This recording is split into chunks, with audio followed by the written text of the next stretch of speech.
Eu não ousaria. Até porque eu, senador, sou contrária aos crimes ambientais.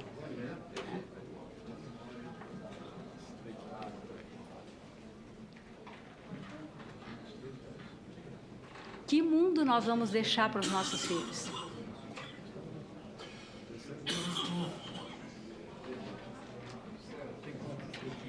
Com relação à natureza dos tratados internacionais, na verdade, senador, essa matéria ela tem sido alvo de muitos debates também. É uma matéria candente.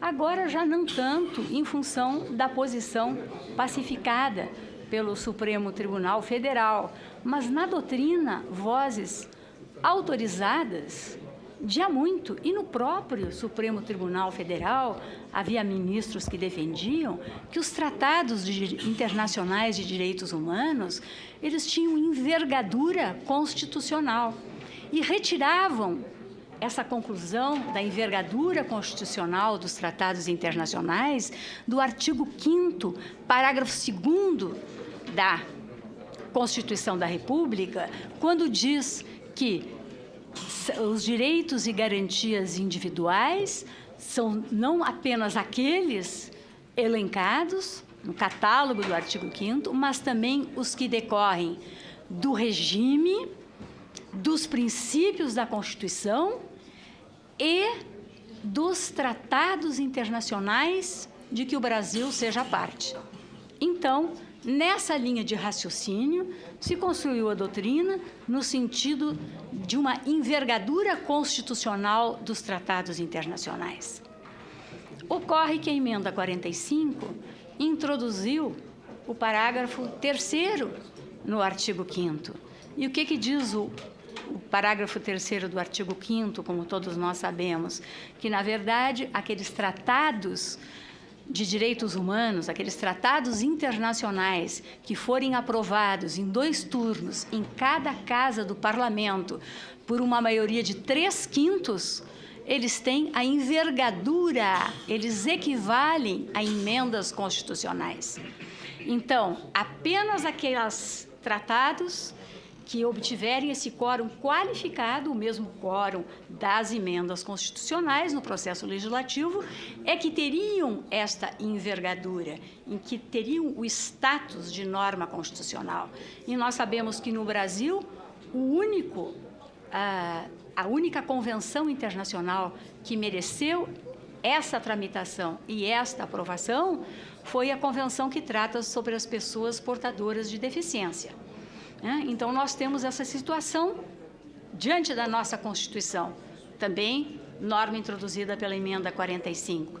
Nós temos a envergadura constitucional dos tratados internacionais que obtiverem este quórum qualificado. E os que não tiveram, porque anteriores à emenda 45, mas também tratados de direito internacional. Como eles se posicionariam no nosso sistema? Segundo boa doutrina, pelo 5º parágrafo 2º, também teriam envergadura de normas constitucionais. Mas aí poderíamos raciocinar. Mas como a própria Constituição estabelece a declaração de inconstitucionalidade de tratados internacionais, se eles têm a mesma envergadura constitucional? Então, a mim parece que não seria exatamente a melhor solução, embora, como disse, vozes autorizadas assim defendam. A posição do Supremo Tribunal Federal com relação a esses tratados de direitos humanos anteriores, ou que ainda não mereceram esse quórum qualificado de aprovação, é no sentido da paridade, da supralegalidade. Ou seja, eles estão acima da lei, mas abaixo da ordem constitucional. A grande discussão que se travou com relação a esse tema, porque houve uma evolução da jurisprudência do Supremo. A jurisprudência do Supremo Tribunal Federal se fazia no sentido da paridade com a lei ordinária. Ela estabelecia uma equivalência. A tratado internacional tem status de lei ordinária. Essa era a jurisprudência. Mas um grande debate em função da Convenção Americana de Direitos Humanos, o Pacto de São José da Costa Rica, onde se enfrentou a questão do depositário infiel. E por quê? Porque a norma, a nossa Constituição, no artigo 5º, ela veda a prisão civil, exceto por alimentos e por depositário infiel. Essa é a situação. E havia a condição do depositário infiel judicial e do depositário também nas questões da alienação fiduciária em garantia. Então, a questão voltou ao Supremo Tribunal Federal e, em voto memorável, o ministro Gilmar Mendes, né, relator, embora decisão não unânime, se atribuiu essa condição de supralegalidade. Daí decorre que está intacta a legislação, a norma constitucional, mas a legislação infraconstitucional reguladora do Instituto tem os seus efeitos paralisados pelo tratado que integra o nosso sistema, o nosso ordenamento jurídico. Né? E, por isso, a súmula 25 do Supremo Tribunal Federal, onde consagra a ilegalidade de toda e qualquer prisão civil de depositário infiel, né? Qualquer que seja o depósito. Colisão dos direitos fundamentais, paralidade, liberdade de expressão, direito de resposta. Como eu visualizaria a hipótese de uma colisão, ou como enfrentaria a colisão de direitos fundamentais, né? Diante de uma colisão de direitos fundamentais, usaria ponderação. Eu lembro que na Faculdade de Direito, como eu fiz há muito tempo, ainda não se falava de regras e princípios, e princípio da ponderação, todas essas construções. Na época, tinha um professor que dizia: direito é bom senso. Direito é bom senso, e eu acho que direito continua sendo bom senso.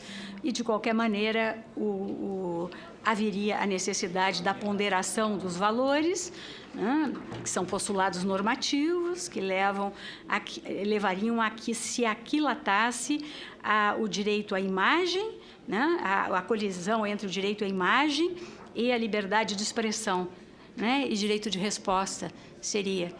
E aí, dependendo do caso concreto, né, é que eu teria realmente, porque é a grande,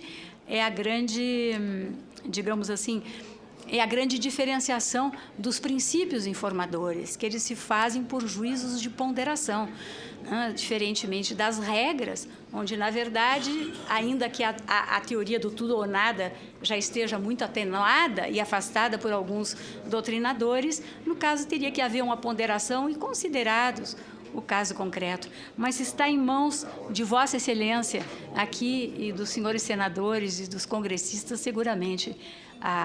Eu tenho convicção de que a solução vai ser muito maturada e adequada. Responsabilidade civil do Estado pela omissão do poder público. Exemplos: não cuidar do meio ambiente, culpa quiliana, culpa em vigilando. Eu sempre sou pela responsabilidade objetiva do poder público. No caso, né, teria que examinar com maior cuidado, né, mas os instrumentos processuais e constitucionais estão à disposição de todos os brasileiros para submeter as questões ao órgão competente para tanto, para que ele pondere, né, e avalie no caso concreto. Né? Artigo 37, inciso 6º, acho que o Estado sempre responde. Lembrou, senhor senador, os crimes transnacionais, Convenção de Palermo, crime organizado, A necessidade sempre para que um tratado internacional integre o nosso ordenamento jurídico, que ele seja submetido ao Congresso, né, ao Parlamento, que aqui seja expedido um decreto legislativo, que passe ao Executivo, ou seja, todo um ato complexo. Então, precisaríamos que houvesse a incorporação do Tratado Internacional para que aí, né, se envolvendo direitos humanos e aprovado por maioria, a maioria qualificada dos 3/5, ele tivesse a paridade constitucional. Direito internacional na seara política ou sindicados pelas agências em não abrir mão de sequestros, litígios. A soberania nacional, com relação a essa pergunta, a meu juízo, senhor senador, resolve. O Brasil tem soberania, fundamento da República Brasileira, né? Artigo 1º da Constituição da República, a República Federativa do Brasil, formada pela união indissolúvel de estados, municípios, Distrito Federal, constitui-se em Estado democrático de direito e tem como fundamentos, primeiro, a soberania nacional. Então, em tese, eu fico respondendo assim a Vossa Excelência, evidentemente que submetida a questão em um determinado caso concreto, poderá, em função dos dados, né, eu teria que me debruçar sobre o tema. Mas, na verdade, Vossa Excelência me trouxe num evento internacional, um sequestro, né? É como eu penso. Uma boa lei ou um bom juiz?